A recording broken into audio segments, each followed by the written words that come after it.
தியேட்டரை நடுங்க வைத்த Texas Chainsaw Massacre, Alfred ஹிட்ச்காக்கின் சைக்கோ மற்றும் சைலன்ஸ் ஆஃப் தி லாம்ப்ஸ், இந்த 3 படங்களையும் பார்த்துட்டு பயந்து நடுங்காத ஹாரர் ரசிகர்களே இருக்க முடியாது. ஆனால் இந்த படங்களுக்கெல்லாம் பின்னாடி நிஜமா வாழ்ந்த ஒரு மனுஷன் இருக்கான்னு சொன்னா உங்களால நம்ப முடியுமா? அவன் பேரு எட் கெயின். அவனை ஒரு சாதாரண சைக்கோ கில்லர்னு சொல்றதை விட அவன் ஒரு மனித உருவ அரக்கன்னு தான் சொல்லணும். அவன் இந்த மனுஷங்களோட தோலை உரிச்சு துணியா தச்சு போட்டுக்கிட்டான். தலையோட்டில சூப் குடிச்சான். அவன் வீட்டுக்குள்ள போலீஸ் நுழைஞ்சப்போ அங்க இருந்த காட்சிகளை பார்த்து அதிர்ச்சியில அந்த ஆபீசர்களே மயங்கி விழுந்தாங்க. ஹாலிவுட்ல வர்ற அத்தனை சைக்கோ கில்லர்களுக்கும் இவன் தான் தாத்தா. அவனை பத்தி தான் இன்னைக்கு நம்ம பார்க்க போறோம். ஹாரர் ரசிகர்களுக்கு இது வெறும் கதை இல்ல, நிஜமான நரகம். வாங்க உள்ள போவோம். ஒரு அமைதியான கிராமம், ஒரு அமைதியான பையன். 1906 ஆகஸ்ட் 27 அமெரிக்காவோட விஸ்கான்சின் மாகாணத்துல உள்ள லா குரோஸ் கவுண்டியில எட்வர்ட் தியோடோர் கெயின் பிறந்தான். அவனோட அப்பா ஜார்ஜ் கெயின் ஒரு குடிகாரன், வேலையே செய்யாம சோம்பேறியா இருந்தான். ஆனா அவனோட அம்மா அகஸ்டா கெயின், அவ ஒரு தீவிரமான மதவாதி. அவதான் அந்த வீட்டை முழுக்க கண்ட்ரோல் பண்ணிக்கிட்டு இருந்தா. எட்டுக்கு ஒரு அண்ணன் இருந்தான், பேரு ஹென்றி கெயின். ஹென்றி 1913 பிறந்தான். 2 பசங்களையும் அம்மா அகஸ்டா ஒரே மாதிரி வளர்த்தா. ஆனா அந்த வளர்ப்பு சாதாரணமான வளர்ப்பு இல்ல. அகஸ்டா தினமும் பைபிள்ல இருந்து ஓல்ட் டெஸ்டமெண்ட்ல வர்ற கொடூரமான பகுதிகளை படிச்சு காட்டுவா. இந்த உலகம் முழுக்க பாவத்தால நிறைஞ்சிருக்கு, பெண்கள் எல்லாரும் சைத்தானோட குழந்தைகள், வெளியில போய் யாரோடையும் சேர்ந்தா நரகத்துக்கு போவீங்கன்னு 2 பசங்க மண்டையிலையும் ஏத்திக்கிட்டே இருந்தா. எட்டை ஸ்கூல்ல மத்த பசங்க கிட்ட பேச விட மாட்டா, ஃப்ரெண்ட்ஸ் வச்சுக்க விட மாட்டா. யாராவது கூட ஃப்ரெண்ட்லியா பேசுனா வீட்டுக்கு வந்த பிறகு அவனை அடிச்சு நொறுக்குவா. இதனால எட் கெயின் சின்ன வயசுல இருந்தே ஒரு லோனர், யாரோடையும் பேசாத மிகவும் இன்ட்ரோவர்ட்டான ஒரு பையனா வளர்ந்தான். 1940 எட்டோட அப்பா ஜார்ஜ் கெயின் இறந்துட்டான். அதுக்கப்புறம் 1944 எட்டோட அண்ணன் ஹென்றி ஒரு மர்மமான காட்டுத்தீயில இறந்து போனான். சிலர் சொல்லுவாங்க அந்த காட்டுத்தீ ஒரு ஆக்சிடென்ட் இல்ல, எட்டே தன் அண்ணனை கொன்னான்னு. ஆனா இது இன்னைக்கும் நிரூபிக்கப்படல. 1945 டிசம்பர் 29 எட் கெயினோட உலகமே உடைஞ்சு போச்சு. அவனோட அம்மா அகஸ்டா கெயின் ஸ்ட்ரோக் வந்து இறந்துட்டா. அவளுக்கு வயசு 67. அம்மா இறந்த பிறகுதான் எட் கெயினோட மனநிலை மொத்தமா சிதைஞ்சு போச்சு. உலகத்துல அவனுக்குன்னு யாருமே இல்ல. 39 வயசுல தனிமையா அந்த பெரிய பண்ணை வீட்டுல ஒத்தையா இருந்தான். அந்த தனிமை அவனை ஒரு சைக்கோவா மாத்துச்சு. அம்மா மேல இருந்த அந்த பாசம் ஒரு கொடூரமான வெறியா மாறுச்சு. அவன் அம்மா தூங்குன ரூமை அப்படியே வச்சிருந்தான். அந்த ரூமை ஒரு ஷ்ரைன் மாதிரி பூட்டி வச்சு யாரையும் உள்ள விடல. ஆனா வீட்டோட மற்ற பாகங்கள்ல கொஞ்சம் கொஞ்சமா நரகத்தை உருவாக்கிட்டு இருந்தான். எட் கெயினின் இருண்ட பண்ணை வீடு. அம்மா இறந்த பிறகு எட் கெயின் ஒரு கொடூரமான பழக்கத்தை ஆரம்பிச்சான். இரவு நேரத்துல ஊர்ல இருக்கிற 3 கல்லறைகளுக்கு போய் புதைக்கப்பட்ட சடலங்களை தோண்டி எடுத்தான். அவன் எடுத்தது ஒரு சடலம் இல்ல, 2 சடலம் இல்ல, மொத்தம் குறைந்தது 9 சடலங்களை கல்லறைகளிலிருந்து தோண்டி எடுத்ததா பின்னாடி ஒப்புக்கிட்டான். அந்த சடலங்களை வீட்டுக்கு கொண்டு வந்து அவன் ஒரு வேலை ஆரம்பிச்சான். அது என்னன்னா, அவங்களோட தோலை உரிச்சு அதை வச்சு பொருட்கள் செய்யறது. இது கேட்கறதுக்கே பயமா இருக்கு, ஆனா இது நிஜமா நடந்தது. ஆனா கல்லறை தோன்றது மட்டும் அவனுக்கு போதாம போயிடுச்சு. 1954 டிசம்பர் 8 மேரி ஹோகன் ஒரு 54 வயசு பெண்ண அவ வச்சிருந்த டெவர்ன்ல, அதாவது ஒரு மதுக்கடையில வச்சு சுட்டு கொன்னான். அந்த வருஷம் அவங்க காணாம போனதா ஒரு மிஸ்ஸிங் கேஸ் போட்டாங்க. ஆனா யாருக்கும் எட் கெயின் மேல சந்தேகமே வரல. அதுக்கப்புறம் 1957 நவம்பர் 16 பெர்னிஸ் வார்டன் ஒரு 58 வயசு ஹார்ட்வேர் ஸ்டோர் ஓனரை காணோம்னு அவங்க பையன் பிராங்க் வார்டன், அவன் ஒரு டெப்யூட்டி ஷெரீஃப், போலீஸ்ல கம்ப்ளைண்ட் பண்ணான். ஸ்டோர்ல கேஷ் ரிஜிஸ்டர் செக் பண்ணினப்போ கடைசியா யாருக்கு பில் போட்டாங்கன்னு பார்த்தா அது எட் கெயின் பேர்ல இருந்துச்சு. உடனே போலீஸ் எட் கெயினோட பண்ணை வீட்டுக்கு போனாங்க. அந்த வீட்டுக்குள்ள போலீஸ் நுழைஞ்ச போது அவங்க பார்த்த காட்சி ஹாரர் படங்களை விட பல மடங்கு மோசமா இருந்துச்சு. முதல்ல ஒரு ஷெட்ல பெர்னிஸ் வார்டனோட உடலை தலைகீழா மாட்டி வச்சிருந்தான். ஒரு மானை வேட்டையாடி தொங்க விடுற மாதிரி உடல் நடுவுல இருந்து 2ஆ கீறப்பட்டிருந்துச்சு. அதுக்கு பிறகு வீட்டுக்குள்ள போன போலீஸ் அதிகாரிகள் கண்டுபிடிச்ச பொருட்களோட லிஸ்ட் கேளுங்க. மனித தோலால செய்யப்பட்ட ஒரு முழு உடை, அதாவது ஒரு ஃபுல் பாடி சூட். எட் கெயின் பெண்களோட தோலை உரிச்சு அதை ஒரு உடையா தைச்சு அதை போட்டுக்கிட்டு வீட்டுக்குள்ள நடப்பான். 10 பெண்களோட முகத்தோலை உரிச்சு செஞ்ச ஃபேஸ் மாஸ்குகள், 4 மனித தலையொட்டிகளை வெட்டி அதை சூப் கிண்ணங்களா யூஸ் பண்ணியிருந்தான். மனித தோலால மூடப்பட்ட நாற்காலிகள், அதாவது ஷேர் சீட்ஸ், மனித எலும்புகளால செய்யப்பட்ட குழல்கள் மற்றும் அலங்கார பொருட்கள், ஒரு பெண்ணோட தோலை வச்சு செஞ்ச ஒரு லேம்ப் ஷேட், அதாவது விளக்கு மூடி, ஒரு மனித தோலால செஞ்ச கழுத்துப்பட்டை, அதாவது ஒரு பெல்ட், ஒரு ஷூ பாக்ஸ் நிறைய 9 பெண்களோட முகத்தோல்கள் வெட்டி வச்சிருந்தான். மேரி ஹோகனோட தலை ஒரு பேப்பர் பையில வச்சிருந்தான். ஒரு வெஸ்ட் மாதிரி ஒரு ஆடை, அது பெண்ணோட மார்பகங்களோட தோலை வச்சு செய்யப்பட்டது. குளிர் சாப்பிட ஒரு ஃப்ரிட்ஜில் மனித உறுப்புகள் அடுக்கி வச்சிருந்தான். மொத்தம் அந்த வீட்டில் போலீஸ் கண்டுபிடிச்ச மனித பாகங்கள் குறைந்தது 15 பேருக்கு சொந்தமானதா இருந்துச்சு. ஆனா அவன் நிரூபிக்கப்பட்ட கொலைகள் 2 மட்டும்தான். மீதி எல்லாம் கல்லறைகள்ல இருந்து தோண்டி எடுத்ததா அவன் சொன்னான். போலீஸ் கேட்டப்போ அவன் சொன்ன பதில் தான் இன்னும் ஷாக்கிங். நான் எதையும் வீணாக்கல, நான் செத்தவங்களை மதிக்கிறேன் அப்படின்னு அவன் சொன்னான்.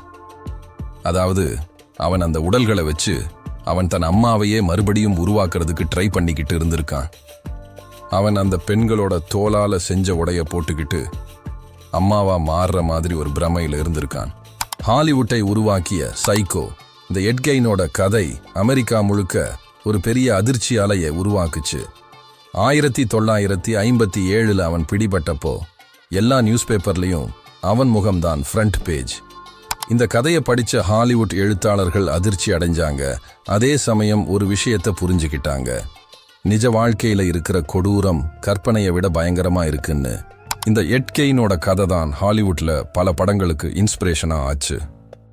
முதலாவது படம் சைக்கோ 1960. ராபர்ட் பிளாக்னு ஒரு எழுத்தாளர் 1959 எட் கெயின் கேஸை படிச்சுட்டு சைக்கோன்னு ஒரு நாவலை எழுதினார்.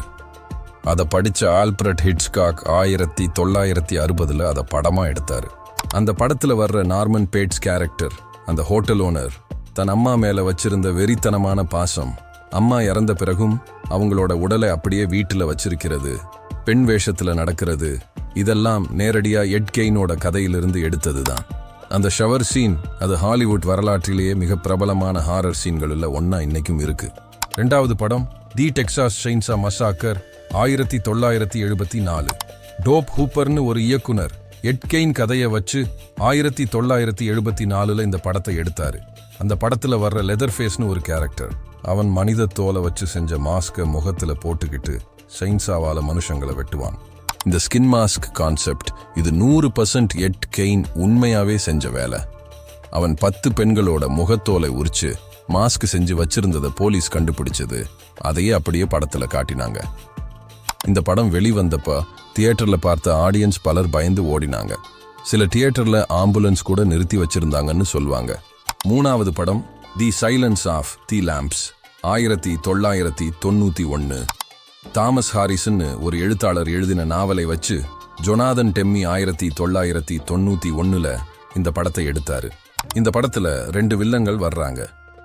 ஒருத்தன் ஹன்னிபால் லெக்டர், ஒரு கேனிபல் சீரியல் கில்லர், அவனை அந்தோனி ஹாப்கின்ஸ் நடிச்சார். இன்னொருத்தன் பஃபலோ பில், அவன் பெண்களோட தோலை உரிச்சு ஒரு உடையா தைக்க முயற்சிப்பான். இந்த பஃபலோ பில் கேரக்டர் இது நேரடியா எட் கெயினையே மாடலா வச்சு உருவாக்கப்பட்டது. எட் கெயின் பெண்களோட தோலை வச்சு ஒரு ஃபுல் பாடி சூட் தைச்சது, அதையே இந்த படத்துல காட்டினாங்க. இந்த படம் ஆஸ்கார்ல 5 விருதுகள் வாங்குச்சு. Best picture, best director, best actor, best actress, best screenplay. இந்த 3 படங்கள் தவிர இன்னும் நிறைய படங்கள் எட் கெயின் கதையால இன்ஸ்பயர் ஆயிருக்கு. 2003 வந்த டெக்சாஸ் செயின்சா மசாக்கர் ரீமேக், 2006 வந்த Ed Gein the Butcher of Plainfield, 2007 வந்த எட் கெயின் ஸ்கின் என்ற படம், 2013 முதல் வர்ற ஹன்னிபால் தொலைக்காட்சி தொடர், இப்படி எட் கெயினோட நிழல் ஹாலிவுட்ல 60 வருஷமா இன்னும் விழுந்துகிட்டே இருக்கு. இப்படி இவன் தான் ஹாலிவுட்ல வர்ற அத்தனை சைக்கோ கில்லர்களுக்கும் ஒரு முன்னோடி, ஒரு புரோட்டோடைப். தண்டனை என்ன ஆச்சு? இவ்வளவு பண்ணினவனுக்கு என்ன தண்டனை கிடைச்சது? தூக்கு தண்டனை கிடைச்சதா? இல்ல. 1957 நவம்பர் 21 எட் கெயின் கைது செய்யப்பட்டான். முதல்ல அவன் மேல ஃபர்ஸ்ட் டிகிரி மர்டர் சார்ஜ் போட்டாங்க. ஆனா கோர்ட்ல ட்ரையல் ஆரம்பிச்சப்போ அவனோட லாயர்கள் அவனை மென்டலி இன்சேன், அதாவது மனநலம் பாதிக்கப்பட்டவன்னு நிரூபிச்சாங்க. 1957 டிசம்பர்ல Central State Hospital for the Criminally இன்சேன்ல அடைக்கப்பட்டான். அதாவது ஒரு மனநல காப்பகத்துல அடைச்சாங்க. அங்க அவன் 10 வருஷம் இருந்தான். 1968ஆம் வருஷம் மறுபடியும் ட்ரையல் நடத்தப்பட்டுச்சு. அப்போ அவன் மனநலம் சரியாயிடுச்சுன்னு டாக்டர்கள் சொன்னாங்க. ஆனா ட்ரையல்ல அவன் கில்ட்டின்னு, அதாவது குற்றவாளின்னு தீர்ப்பு வந்துச்சு. ஆனா அவன் குற்றம் செய்யும்போது மனநிலை சரியில்லாம இருந்ததால அவனை மறுபடியும் அதே மனநல காப்பகத்துக்கு அனுப்பிட்டாங்க. Not guilty by reason of insanity அப்படின்னு தீர்ப்பு வந்துச்சு. அதுக்கப்புறம் அவன் மென்டோட்டா மென்டல் ஹெல்த் இன்ஸ்டிடியூட்ல டிரான்ஸ்ஃபர் ஆனா. அங்க அவன்டா ஒரு மாடல் பேஷண்டா இருந்தான்னு சொல்வாங்க. யாரோடையும் பிரச்சனை இல்லாம அமைதியா இருந்தான். ஆனா அவனோட மனசுக்குள்ள என்ன ஓடுச்சுன்னு யாருக்கும் தெரியாது. 1984ஆம் வருஷம் ஜூலை 26ஆம் தேதி 77 வயசுல நுரையீரல் புற்றுநோய் மற்றும் இதய செயலிழப்பால எட் கெயின் இறந்துட்டான். அவனோட உடலை அவங்க அம்மா அகஸ்டாவோட கல்லறைக்கு பக்கத்திலேயே பிளெயின்ஃபீல்ட் செமெட்டரியில புதைச்சாங்க. இறந்த பிறகும் அவன் அம்மா பக்கத்திலேயே போய் சேர்ந்தான். ஆனா கதை அங்கேயும் முடியல. 2000ஆம் வருஷம் அவனோட கல்லறை கல்லை யாரோ திருடிட்டாங்க. 2001ல அது ஒரு வேற இடத்துல கண்டுபிடிக்கப்பட்டுச்சு. இப்படி செத்தாலும் எட் கெயின் கிட்ட இருந்து விடுபட முடியல. அவன் செத்தாலும் அவன் செஞ்ச இந்த கொடூரமான செயல்கள் இன்னைக்கும் ஹாலிவுட் சினிமாக்கள் மூலமா உயிரோட இருக்கு. ஒவ்வொரு வருஷமும் ஒரு புதிய ஹாரர் படம் வரும்போது எட் கெயினோட நிழல் அதுல தெரியும். 1906ல பிறந்து 1945ல அம்மாவை இழந்து 1957ல பிடிபட்டு 1984ல இறந்த எட் கெயின் வெறும் 2 கொலைகள் தான் நிரூபிக்கப்பட்டது. ஆனா அவன் உருவாக்கின பயங்கரம் 60 வருஷமா ஹாலிவுட்ல உயிரோட இருக்கு. நீங்க என்ன நினைக்கிறீங்க? எட் கெயின் ஒரு சைக்கோவா? இல்ல அவனோட அம்மா அகஸ்டா வளர்த்த விதம் தான் அவனை இப்படி மாத்துச்சா? ஒரு குழந்தைய தனிமைப்படுத்தி பயமுறுத்தி உலகத்தோட தொடர்பை துண்டிச்சு வளர்த்தா அந்த குழந்தை என்ன ஆகும்? இதுக்கு பின்னாடி இருக்கிற இந்த மனநல மர்மத்தை பத்தி நீங்க என்ன நினைக்கிறீங்கன்னு கமெண்ட்ல சொல்லுங்க. இந்த மாதிரி சினிமாவை உலுக்கிய நிஜ குற்றங்கள் பத்தி தெரிஞ்சுக்க நம்ம புத்தகச்சோலை சேனலுக்கு சப்ஸ்கிரைப் பண்ணுங்க, பெல் ஐகானை அடிங்க. அடுத்த வீடியோல இன்னும் ஒரு த்ரில்லிங் கதையோட சந்திக்கிறேன். This is Puthagacholai. கீப் வாட்சிங், ஸ்டே சேஃப்.